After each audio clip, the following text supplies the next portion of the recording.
আসসালামু আলাইকুম। স্বাগতম সবাইকে প্রবর্তন এবং ম্যাথমেটিক্স এর পক্ষ থেকে। আজকে বুয়েট এক্স আইআইটি সিরিজের এই ক্লাসে আমরা সরলরেখা সম্পর্কিত খুবই সুন্দর কনসেপচুয়াল এবং অ্যাডভান্স একটা প্রবলেম করব। তো এই সিরিজটা আমরা গত বছর শুরু করেছিলাম এবং স্টুডেন্টদের বিপুল চাহিদার ধারাবাহিকতায় আমরা এবছরও এই সিরিজটা কন্টিনিউ করছি। সো কি করা হয় এখানে?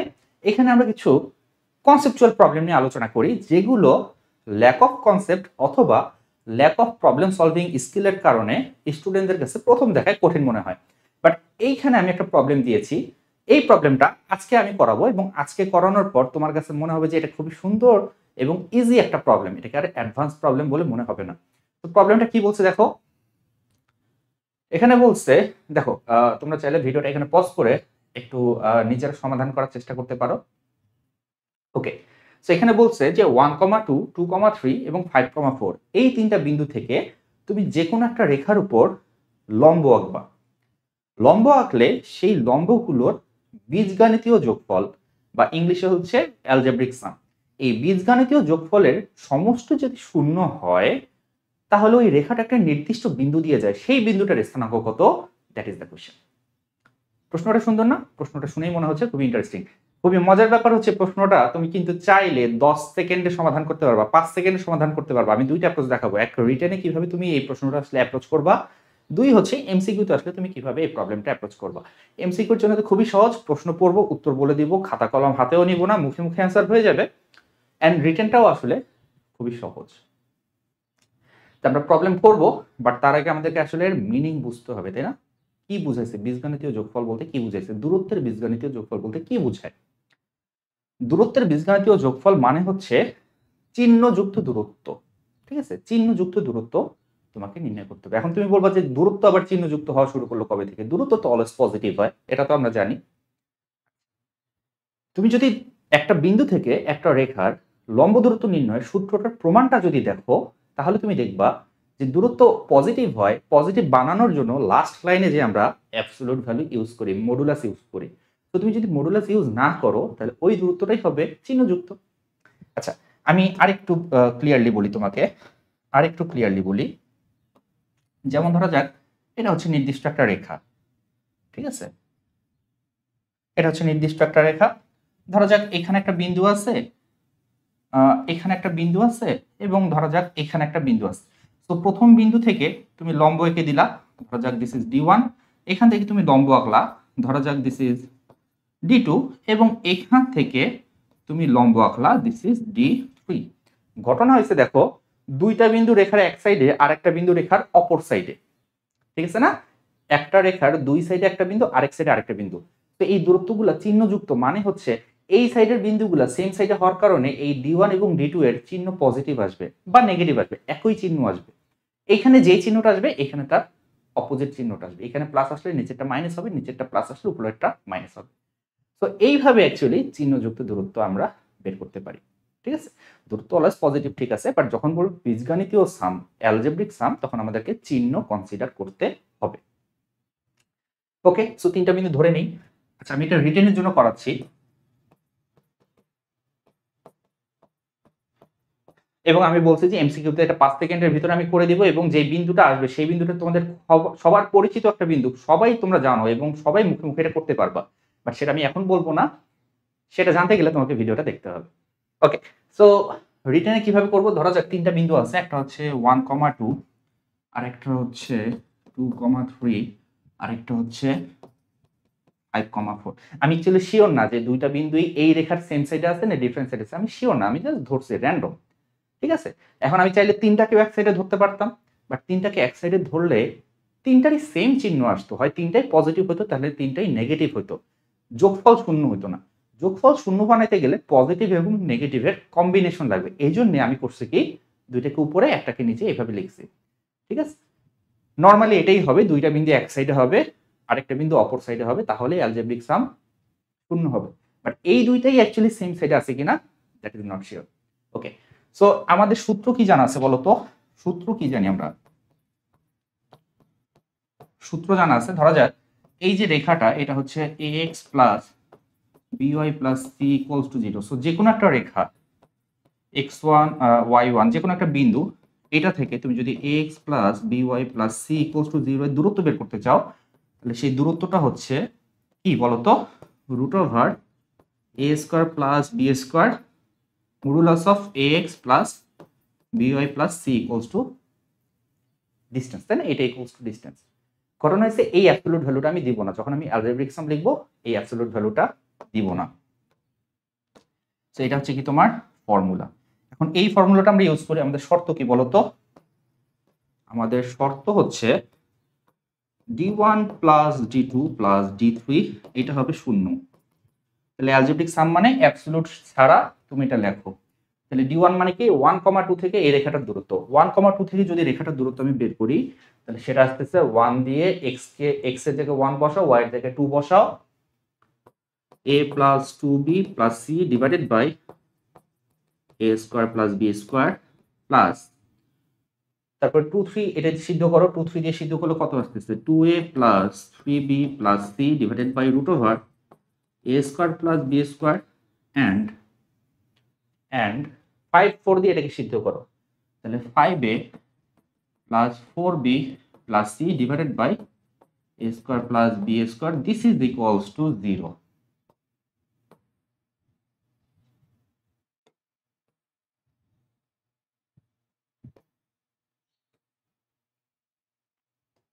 আচ্ছা, আমরা চাইলে উভয়পক্ষকে root over a square b square দিয়ে গুণ করতে পারি। যদি গুণ করি তাহলে সবগুলোর হর চলে গেল, থাকতেছে কি এখানে a, এখানে 2a, এখানে 5a, তার মানে 8a plus 2b 3b 4b, তাহলে 4 5 6 7 8 9 9b plus c c c 3c equals to 0। আমি যদি এটাকে 3 দিয়ে ভাগ করি, 3 দিয়ে ভাগ করব কেন? কারণ আমি একটু পর কম্পেয়ার করব, এবং কম্পেয়ার করার জন্য এখানে ধ্রুবপদ আছে c, আমি ধ্রুবপদটাকে শুধু c বানাবো, ঠিক আছে? তাহলে আমি a এবং b এর সহগ কম্পেয়ার করে x এবং y এর ভ্যালুটা বলে দিতে পারবো। সো এই জন্য 3 দিয়ে ভাগ করতেছি। এই যে সহগ হচ্ছে 3 দিয়ে ভাগ করতেছি, তো ভাগ করলে আসতেছে কত? দেখো 8 divided by 3a plus 3b plus c equals to 0। এখন আমরা একটু কম্পেয়ার করব। যদি আমি কম্পেয়ার করি তাহলে দেখো তো এইখানে a এর সহগ হচ্ছে 8/3, এইখানে a এর সাথে আছে x, এখানে b এর সাথে আছে 3, এখানে b এর সাথে আছে y, এবং c তো ম্যাচ করে গেছে। তার মানে আমি বলতে পারি যে x এবং y এর ভ্যালুটা হবে যথাক্রমে 8/3, 3। কম্পেয়ার করে কি বলা যায়? কম্পেয়ার করে বলা যায় x, y এর ভ্যালুটা হচ্ছে 8/3, 3, এবং এটাই সেই নির্দিষ্ট বিন্দু। তোমাকে যে নির্দিষ্ট বিন্দু দিয়ে রেখাটা পাস করবে বলা হচ্ছিল, এটাই সেই নির্দিষ্ট বিন্দু। বিন্দুটা হচ্ছে 8/3, এখন আমি জানি যে এই কম্পেয়ারিং বিজনেসটা তোমাদের অনেকের পছন্দ না, তোমরা কম্পেয়ারিং জিনিসটা অনেকে নিতে পারো না এই কারণে, কারণ কম্পেয়ার করে আসলে আমরা অ্যান্সার বের করতে খুব বেশি অভ্যস্ত নেই। আগের একটা অঙ্কে আমি কম্পেয়ার করে দেখেছিলাম, সেটা নিয়ে কিছু মানুষের কমপ্লেন ছিল। তো যাই হোক, তুমি যদি কম্পেয়ার না করো তাও এটা করা যায়, তোমাদের লেভেলে তোমাদের কনসেপ্ট দিয়ে এটা করা যায়। আরেকটু ক্যালকুলেশন করতে হবে। কিভাবে? দেখো এইখান থেকে আমি চাইলে সি এর ভ্যালুটা বের করে নিতে পারি। সি এর ভ্যালুটা আমি বের করে নিতে পারি না? 8/3a প্লাস 3b, সি এর ভ্যালুটা বের করে নিলাম। এইখান থেকে সি এর ভ্যালুটা বের করলাম। সেই সি এর ভ্যালুটা আমি বসাবো এই সমীকরণে বসাবো, ঠিক আছে? আরেকটা সমীকরণ কি ছিল? ax plus by plus c equals to 0 ছিল না? সেইখানে বসাও ax plus by minus 8/3 into a plus 3b is equals to 0। So তুমি যদি a কমন নাও তাহলে x minus 8/3 plus b common নিলে y minus 3 is equals to 0। So x minus 8/3 b by a y a দিয়ে ভাগ করে দিলাম। কিছুক্ষণের জন্য ধরে নাও যে b by a একটা কনস্ট্যান্ট। যদি b by a একটা কনস্ট্যান্ট হয় তাহলে এটাকে আমি লিখতে পারি x minus 8 divided by 3 plus k into y minus 3 is equals to 0। চেনা যায় নাকি বলো? আমি যদি বলি এটা প্রথম রেখা প্লাস k ইন্টু দ্বিতীয় রেখা, এখন তুমি বলবা হ্যাঁ ভাই চিনতে পারছি, প্রথম রেখা প্লাস কে ইন্টু দ্বিতীয় রেখা, এটা হচ্ছে দুইটা রেখার ছেদবিন্দুগামী রেখার সমীকরণ। তার মানে এই যে দুইটা রেখা, এদের ছেদবিন্দুগামী রেখাই হচ্ছে আমি লিখছি ছেদবিন্দুগামী রেখা, তাই তো? তাহলে এই যে দুইটা রেখার ছেদবিন্দু, সেই দুইটা ছেদবিন্দুই হচ্ছে তোমার সেই নির্দিষ্ট বিন্দু। তার মানে তুমি বলতে চাচ্ছ যে এই যে রেখাটা, এই রেখাটা x মাইনাস 8/3 ইকুয়ালস টু 0 এবং y minus 3 is equals to 0, এই দুইটা রেখার ছেদবিন্দুগামী। এখন এদেরকে তুমি যদি সমাধান করো, সমাধান করলে অ্যাকচুয়ালি x, y এর ভ্যালু আসে কত? 8/3, 3, সেটাই তো বের করছিলাম। কম্পেয়ার করে তো এটাই বের করছিলাম, শুরুতে তো এটাই বের করছিলাম। সো তুমি চাইলে এখানে স্টপ করে দিতে পারো, কম্পেয়ারিং করে এখানে অ্যান্সার বলে দিতে পারো, আর এতটুকু ক্যালকুলেশন এক্সট্রা দেখায় তুমি এটা বলতে পারো। তো আমাদের যে নির্দিষ্ট রেখাটা, মানে রেখাটা যে নির্দিষ্ট বিন্দু দিয়ে যাবে, সেই নির্দিষ্ট বিন্দুটার কোঅর্ডিনেট হচ্ছে এইটা, and this is our answer. ঠিক আছে, এগুলো রিটেন পার্ট। এবার আমরা 5 সেকেন্ডে অ্যান্সার করব, এবং সেটার জন্য আমাদেরকে জানতে হবে একটা কি, আমাদেরকে জানতে হবে একটা কনসেপ্ট। এটা কনসেপ্ট জানতে হবে। খুবই সহজ, একবারে সহজ একটা জিনিস, এবং এটা জানার পর তোমার ভালো লাগবে।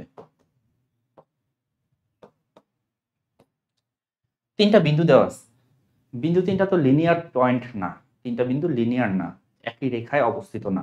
একই রেখায় যদি অবস্থিত না হয়, তাহলে আমরা এদেরকে দিয়ে ত্রিভুজ গঠন করতে পারবো, করা যাবে।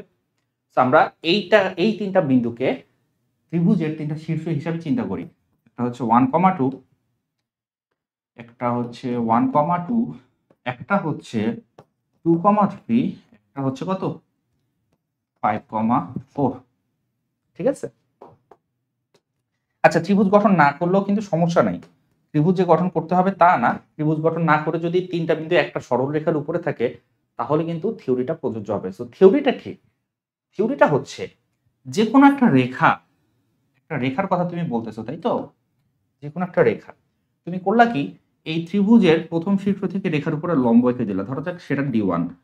এইখান থেকে তুমি লম্ব এঁকে দিলা দ্বিতীয়, ওই রেখাটার উপর লম্ব এঁকে দিলা, ধরা যাক সেই দ্বিতীয় দূরত্ব হচ্ছে D2, এবং এখান থেকে তুমি আরেকটা লম্ব আঁকলা, ধরা যাক সেই তৃতীয় দূরত্বটা হচ্ছে D3। প্রশ্নে বলা হয়েছে যে D1, D2, D3 এদের অ্যালজেব্রিক সাম অর্থাৎ চিহ্নযুক্ত সমষ্টি 0 হবে। তো D1 plus D2 plus D3 equals to 0। যদি এরকম হয়, তাহলে রেখাটি হবে ভর কেন্দ্রগামী। কি বললাম? তোমার সামনে যদি এরকম কেস চলে আসে যে একটা ত্রিভুজের তিনটা শীর্ষ দেওয়া আছে, এবং তিনটা শীর্ষ থেকে যে কোনো একটা রেখার উপর তুমি লম্ব আঁকছো, এবং সেই লম্ব দূরত্বগুলার অ্যালজেব্রিক সাম 0 হয়ে গেছে, যদি এই কন্ডিশনগুলো স্যাটিসফাই করে, তাহলে তোমার যে রেখাটার কথা তুমি বলতেছো, সেই রেখাটা ভরকেন্দ্র দিয়ে অতিক্রম করে, এবং সেই ভরকেন্দ্রটা হচ্ছে জি। এখন জি এর স্থানাঙ্ক আমরা সবাই জানি, তাই তো? সো রেখাটা যেহেতু অবশ্যই ভরকেন্দ্রগামী হবে, সো এখানে আমাকে বলছে যে রেখাটা সবসময় কোন বিন্দু দিয়ে অতিক্রম করবে, রেখাটা সবসময় ভরকেন্দ্র দিয়ে অতিক্রম করবে। ত্রিভুজের তিন শীর্ষ জানা থাকলে ভরকেন্দ্র বের করা সহজ। ভরকেন্দ্র কত? ভরকেন্দ্র হচ্ছে 1 + 2 + 5 ভুজের গড়, আর একটা হচ্ছে 2 + 3 + 4 ডিভাইডেড বাই 3। সো এটা আসতেছে 8/3, এটা আসতেছে 4, 5, 6, 7, 8, 9, 9/3, তার মানে হচ্ছে কি 3। দেখো তো আমাদের অ্যান্সারের সাথে মিলে কিনা, মিলে গেছে আমাদের অ্যান্সারের সাথে, মিলে যায় না? তাহলে এই কনসেপ্টের অঙ্ক যদি এগেইন আসে, আমাদের কি সমস্যা হওয়ার কথা? সমস্যা হবে না। এবং কেন সমস্যা হবে না? কারণ আজকে তুমি নতুন একটা জিনিস শিখতে পারলা, নতুন একটা জিনিস জানতে পারলা। অনেকে হয়তো আগে থেকে জানো, অনেকেই অবশ্যই আগে থেকে জানো, বাট ম্যাক্সিমাম স্টুডেন্ট জানো না, এটাও আমি জানি। পরিসংখ্যান এটাই বলে যে খুবই কম সংখ্যক স্টুডেন্ট এই কনসেপ্টটা জানে আগে থেকে, এবং ম্যাক্সিমাম স্টুডেন্টই জানে। যাই হোক, সো এরকম আরো অনেক অঙ্ক আমরা কিন্তু করাবো। আমাদের কিন্তু এইচএসসি 25 এর জন্য একটা কোর্স আছে, সেটা হচ্ছে ইঞ্জিনিয়ারিং অ্যাডমিশন প্রাইভেট প্রোগ্রাম। অনেকক্ষণ অঙ্ক করাইছি, এখন আমার একটু কথা শোনো, ঠিক আছে? তো ইঞ্জিনিয়ারিং অ্যাডমিশন প্রাইভেট প্রোগ্রাম সেটা হচ্ছে এইচএসসি 25 এর জন্য।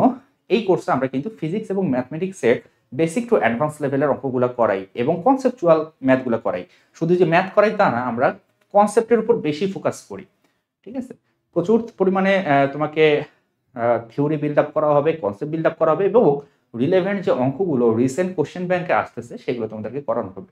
আমাদের অলরেডি 1 সপ্তাহ ক্লাস কিন্তু শেষ হয়ে গেছে। অলরেডি 50+ স্টুডেন্ট আমাদের সাথে আছে এবং আমরা 1 সপ্তাহের বেশি ক্লাস নিয়ে ফেলছি। দ্বিতীয় সপ্তাহে ক্লাস শুরু হচ্ছে। তোমরা যারা আমাদের এই কোর্সে এনরোল করতে চাও, www.proborton.org এই ওয়েবসাইটে ভিজিট করতে পারো। ভিজিট করে আমাদের কোর্সে এনরোল করতে পারো। আর যদি কোনো কিছু জানার ইচ্ছা থাকে তাহলে হোয়াটসঅ্যাপ নাম্বার দেওয়া আছে, এখানে আমাদেরকে নক করতে পারো, অথবা এই ভিডিওর কমেন্টেও তুমি চাইলে নক করতে পারো। এতক্ষণ মনোযোগ দিয়ে দেখার জন্য ধন্যবাদ, আমার সাথে থাকার জন্য ধন্যবাদ। Thanks for watching.